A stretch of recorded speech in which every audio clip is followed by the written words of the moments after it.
Hello, today we will guide you through how to set up Cloudflare DNS for beginners.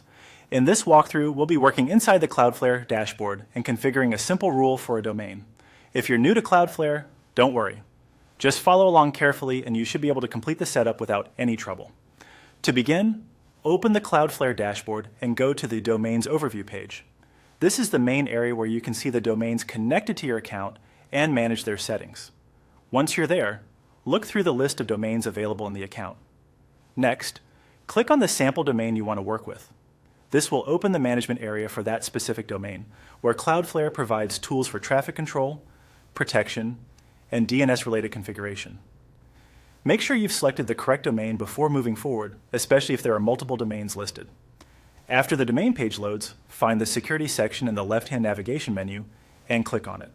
This area contains settings that help protect your site and control how visitors are allowed to access it. Inside Security, click on Security Rules. This is where you can create rules that tell Cloudflare how to respond to certain types of traffic. These rules are useful when you want to allow, challenge, or block requests based on conditions you choose.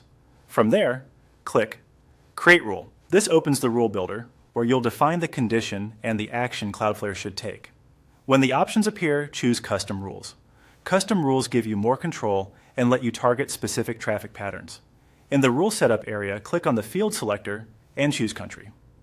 This means the rule will look at where a visitor's request is coming from geographically.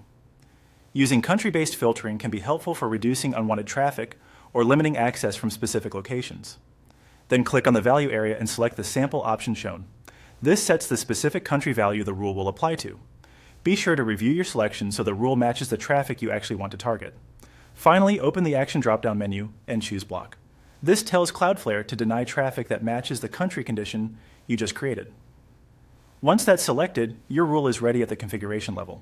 Before saving in your own dashboard, it's always a good idea to double-check the rule details for accuracy. Even a small mistake in the condition or action can affect who can access your site. And that's it. You've now gone through the process of creating a basic Cloudflare security rule for your domain.